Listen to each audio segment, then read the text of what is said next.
Welcome Internet, the Psychologist's Casual Review, and today we're going to be reviewing Women and Alcohol by Gérard Haddad. So this book was never translated in English, or at least to my knowledge. The reason why I'm talking about it today is basically, I think it can be the introduction to a bigger point that is very important that we discuss, or at least that we have a conversation on, which is the theories and psychodynamics and how there must be nuance. Because in this book, Gérard Haddad, who's a Lacanian, he was under the analysis of Jacques Lacan, and he was also under the tutelage, the professional tutelage of Lacan, so he knew Lacan incredibly well. I think he was 10, 11 years in analysis with him, so yeah, he knew him quite well, or as well as anyone could. So, in this book, Gérard Haddad has a simple premise.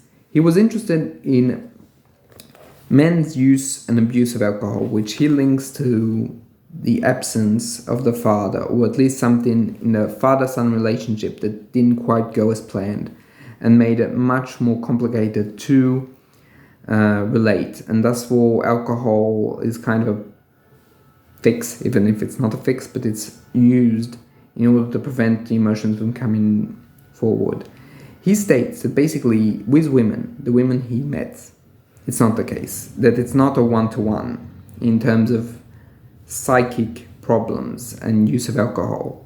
According to him, women use alcohol or abuse alcohol because they were hurt in their womanhood, in the depth of their womanhood. And for him, the whole aspect that he emphasizes and overemphasizes in this book is that their womanhood is most notably the ability to procreate, i.e. being mothers. And that's why it becomes both interesting and complicated to follow him within his reasoning. Because basically for him, women are meant to be mothers. That's their natural path, so to speak. I'm really trying to make justice to what he says, even though I fundamentally disagree. And I'll come to that later. But for him, the ability to be a woman is intrinsically linked with femininity. And if that femininity is hurt, that ability to be a woman is hurt, then there's a use of alcohol in order to numb the pain, to prevent emotions, feelings, sadness from coming back and coming forward. And that's the main part of this book, which basically is going to illustrate his hypothesis through those 4 cases. And those women, and I'm going to give to Caesar what is Caesar's. I don't know if you say it in English, but that's the French saying. Basically, I'm going to give him the labor of his work. It's very well written.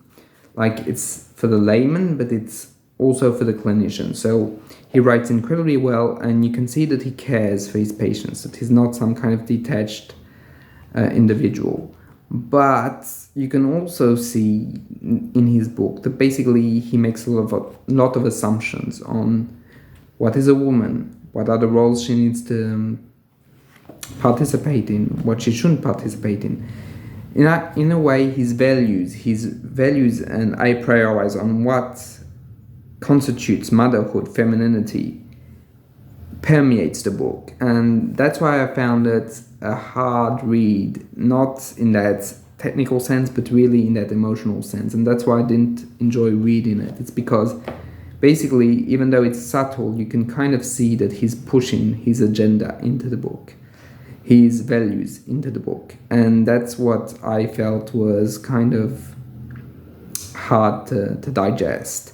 Because there's one thing about having a hypothesis like that women can be hurt in their maternity and femininity, but to say that both are intertwined, that both are virtually synonymous, is, I think, going too far.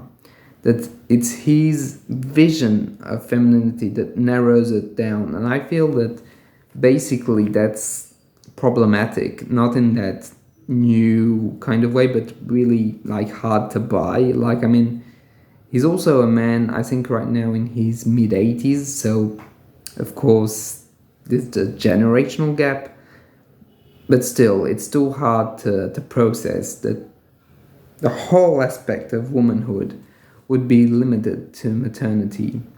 And especially because there is another part in the book where he talks about one of his patients having a trans father, which is interesting, but he also states things like, yeah, they can be trans, but you should never, ever give in to the fact that they're women. And that's another point that's not that great. I mean, he's a man of his generation, yes, but you can see that he tolerates them, and when I mean tolerates, I mean in that quote-unquote tolerates, right?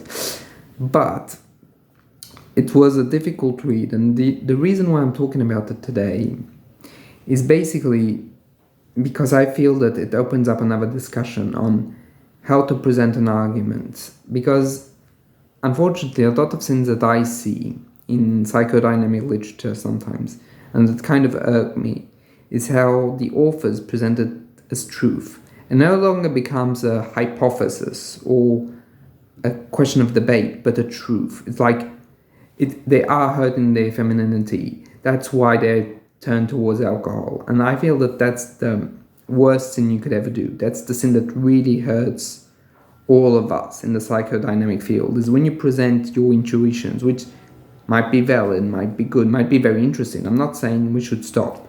On the contrary, we should continue and pursue, but we should always present them as our fundamental intuitions and hypotheses, rather than a matter of truth. Because I think that that's where, in the end, we get strike down. It's because we present all of our ideas as truth. And that's where people come and pick up as pseudoscience, because they don't see the value of the idea. They see the empiricalness of what we're saying. And that's, I think, something that's fundamental in all of psychodynamic theory, is for us to be more humble, more attuned to what we're saying and to the hypothetical value of what we're saying. And that's something that I feel Gérard Haddad didn't do in this book. He didn't present it as a hypothesis. He presented it as a truth. And that's where it irked me so much. And I also think, at least my point of view, personal, that he reduces femininity, where I feel that femininity, especially in the last decades, has opened up and has become a whole new set of values, ideas, and stuff like that. And that basically there's been such an immense opening that basically could not and should never be reduced to motherhood. And that's the other thing, is that a person should not just be defined by an aspect, but it should be something more holistic. And I will state that basically I think that this book is a good representative of an assuredness, something that's, I think, quite toxic within the literal side of psychodynamic theory, that truth becomes merged with hypothesis, which it should never be. A hypothesis is always an idea. The idea can be right, it can be wrong, it can be incredibly interesting, it can be incredibly boring, but it should never ever be presented as truth, or at least not at the start, and not like that. And that's something that I think is very, very accurate in how everything develops, that you have to be humble. And that's something that I didn't find in the book. He also kind of shows off how important he is by going to conferences, being invited in foreign countries to do lectures.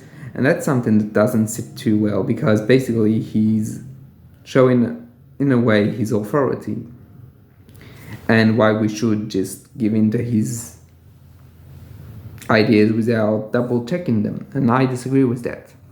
And at least as of yet, I have found, at least in the clinical cases I have met, no relevancy or truth to what he's stated in his book. I don't necessarily think it's about hurt maternity or hurt femininity.